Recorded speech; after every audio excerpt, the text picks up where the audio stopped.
Hi, thanks for joining us for this edition of Vision, the show all about the College of Arts and Sciences. I'm Lindsay Poe, your host this season, and we've got two students from the Air Force ROTC in studio today. Our first is Cadet Courtney Conway. Thanks so much for joining us today. No problem. And so you are here for ROTC, Air Yes. Force, but let's kind of rewind a little bit and talk about where you're from and what was your path to Mississippi State. Okay, so I'm from Oxford, Mississippi.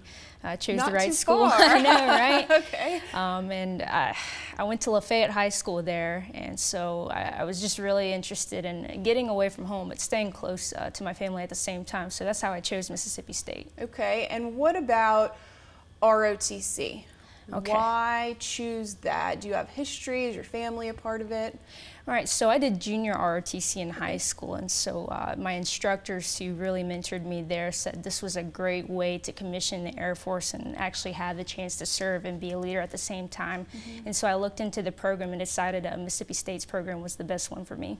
Were you looking at others? I was looking at others, but you know, wanting to stay close to family, I really chose Mississippi State. And you were happy about that decision, I was. coming from Oxford, right? Yes. Okay, so you are a senior, graduating in December, so you've been in the program for a while. What has been one of the best things about being a part of this program, or a benefit that you really feel that you've gained from it? It's truly the camaraderie. So we're like a big family there. We have about 80 cadets, and all of us are really close. You get a lot of great mentorship from senior cadets, and you get to mentor younger cadets.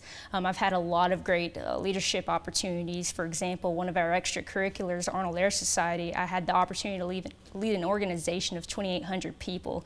And so that's an absolutely rare opportunity that you just don't get anywhere else but ROTC. 2,800 people. Yes. That's a lot of people. How did that go?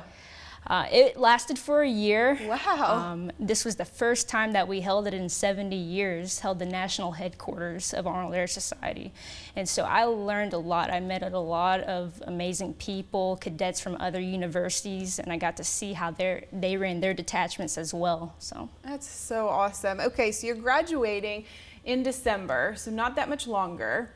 What are your plans after graduation? You kind of let me in on a little secret that you've already gotten your job placement. So talk to us about that. Right, so I'm going to graduate in December, then in January I'm going to commission, and then I'll be a second lieutenant in the Air Force. So I found out my job 2 days ago. I'm going to be in the Air Force Office of Special Investigations, which is federal law enforcement of the Air Force. Wow, where? Do you know where you'll be? I'll start training in Georgia, and that'll be for 6 months, and then after that, I'm not sure, but it's wherever the Air Force is going to take me. Okay, so Georgia though, so at least you kind of have an idea. Right. So that's for the next 6 months after graduation, and then from there, what about 5 years down the road? How long do you have to serve, and then when can you kind of go into maybe a career path? Well, you're only committed 4 years. Okay. However, I would love to stay 20 years and retire and get to serve my country in that way. Okay, so what would your kind of ideal setup be then, serving after, you know, the 4 years for the rest of those 20 years? Would you be back home? Would you be overseas? I would love just to have the experience overseas, and then also come back home just to get that experience both in garrison and then maybe somewhere in Germany, Japan, Italy. The opportunities are endless, really, and I would like to experience all of that. And do you want to be on the ground? I know that's kind of silly to ask, or do you want to be in the planes? So with my job, I would be on the ground and investigating the felony level crimes of the Air Force. So. Okay, interesting. Right. So you've got a couple events coming up with ROTC. One of them is going over to Columbus, local Air Force base. What are you guys doing? Why are you doing that? What's kind of the benefit of visiting the local base? Okay, so we do that once a year, and this is a great opportunity for freshmen to understand what's a military installation, what do they do on base, how do airmen commute and live on base, and so it's really a great opportunity to see that. Also, we get to see various people of different career fields. We often get to meet pilots, officers in intelligence, officers in finance, and get to talk to them about their careers to spark interest in those younger cadets on what they want to do. Because it's a pretty popular base, It right? is. Okay, It there is. are a lot of men and women over there that are going through this that end up in Mississippi, Columbus, Mississippi, right? Right. Okay. Well, congratulations on all of your successes, and we wish you well after graduation in December. And thank you so much for coming in Thank today. you so much. Okay, well, stay with us through this short break. We'll have more coming up. Our world is changing. The way we work, the way we connect, the way we see things around us. At Mississippi State University, we're agents of change, creating our own bright futures, solving real problems, turning challenges into possibilities, and lighting the way to a whole new world of emerging markets. Through MSU's new state-of-the-art Center for Entrepreneurship and Outreach, we're collaborating across campus, sharing perspectives and resources of multiple disciplines to power dreams. But we're so much more than dreamers. We've launched hundreds of student-led businesses, earning millions in revenue, and impacting our state's economy in new and creative ways. We're the next generation of business leaders, and we're ready for a changing world. How do we know we're ready? Because we're the ones changing it. It's hard to fathom. By the year 2050, Earth will be home to 3 billion more people than today. And with rising populations and dwindling resources, one of the most pressing questions is a stark one. How will we feed everyone? At Mississippi State University, we're preparing a meal table where there's a seat for all of us. As one of the nation's leading research universities, our scientists are deploying technology to enhance crop production, developing vaccines to protect aquaculture, working to boost water resources here at home and in communities around the globe. And by partnering with the League of International Universities and the United Nations, we're guaranteeing that global food security is a priority for years to come. As our world grows, so do the challenges.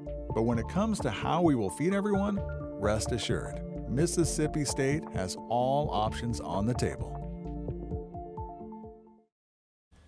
Welcome back to Vision. We're sticking with the Air Force ROTC. We've got another student from that program. Cadet Katie Davitt is here. Welcome to the show. Thank you for having me. So I'm kind of going to do something similar that I did with Courtney. I want you to talk about your background. Where are you from and how did you get to Mississippi State? Okay, so this is one of the most feared questions of mine because I never really know how to answer it. Okay. I grew up as an Air Force brat. My dad served for 26 years, so I grew up moving every 2 to 3 years. I've lived in like 13 different states, I think. It's hard to keep track, but I liked the South.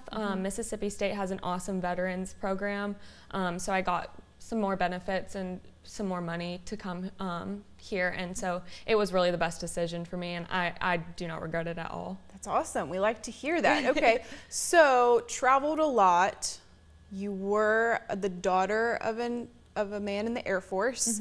And we kind of chatted about this before we started this interview. You know, you're going to go into the Air Force and potentially move around a lot too and have a family. Did growing up that way kind of influence you at all? I mean, obviously it did, but you know, in that way, how do you feel about that, having maybe children one day and being in the Air Force? So it's definitely hard to be in a family of someone in the Air Force or in the military, just because you're always leaving friends and family and you're sometimes farther away from people.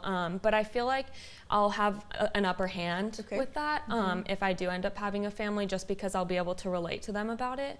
But also just being able to like pick up and go somewhere new and experience new things is such an opportunity, and I kind of didn't want that to go away. Once I That's awesome that you think of it like that, because it can be very scary for a lot of people, but it's kind of an adventure, right? Always learning and doing and expanding your horizons. That's awesome. So my next question is kind of silly to ask, because I'm thinking, well, why ROTC, right? I was like, why are you going to join a program? Well, it was because your dad was a part of it. Is that basically? Kind of. So it kind of opened the door and let me know that it was an opportunity for me. But mostly I just wanted to challenge myself. So I came into college not really knowing what I wanted to do. So I signed up for ROTC, and it kind of steered me in an awesome direction. And I kind of like not knowing exactly what I'm going to do, but always knowing that there is something for me to do in the military. And just being able to experience new things and always work a different job. You're not doing the same thing all the time, so it's really exciting. And so do you feel like that's what you've gained from it then? Because that's kind of my next question. And what do you mean by an awesome direction? So I'm a planner, and it's weird to say because you never really know where you're going to end up. I like knowing that there's something for me after I graduate, because that's kind of a big issue for a lot of people. So I know that there's something there, so that's an awesome direction for me. Yeah, I've learned so much from ROTC. I really have. And you're a senior as well. So can you talk about being maybe a leader to some of the younger kids that are coming in and what that's been like? It's a challenge at times, but it's really helped me develop as a leader too. I used to be very frustrated with some things, but I've learned to work with them, be a mentor, help them out, and just knowing that they look up to me the way that I looked up to the seniors when I started is such an awesome, it's great. And what are your career goals? So you don't graduate till May. So 1 year left, right? And then you will serve, right? So you'll get a position, but where kind of do you see yourself? I mean, you say you want to travel a lot. Is that kind of it? Yeah, so you automatically get to do that with the Air Force, so that's neat. But I'd say I've always wanted to do something in law or politics. I'm majoring in political science. So my end goal for the Air Force would to go to law school and be a lawyer in the Air Force. So it's really competitive and it takes a lot of work, but I'm up for the challenge, and hopefully that's where I'll be 5-10 years down the road. That's awesome. Okay, well, Veterans Day is coming up, so I know that you all are very involved with that. Can you talk about some of what's going on that week, what you may be involved with as well? So there's a bunch of different things that you can participate in for the Veterans Day ceremony, but it's a whole week-long process. So not only is there the ceremony, there's a 5K that the SVA puts on, Student Veterans Association. There's also the Veterans football game. We have a really cool flyover. We get to help with the flag at halftime. The band does a really cool halftime show. Personally, it's one of my favorite weeks because you get to honor those who have served, and you get to recognize those who have given the ultimate sacrifice for our country, and it's so neat that our school cares about it so much. Absolutely, and I know everybody always loves those flyovers. Oh, they're so cool. They are so cool. It's so fun to be in the stadium, and it's so neat that you were able to come and talk today on our show. We wish you the best for this next year and then after graduation.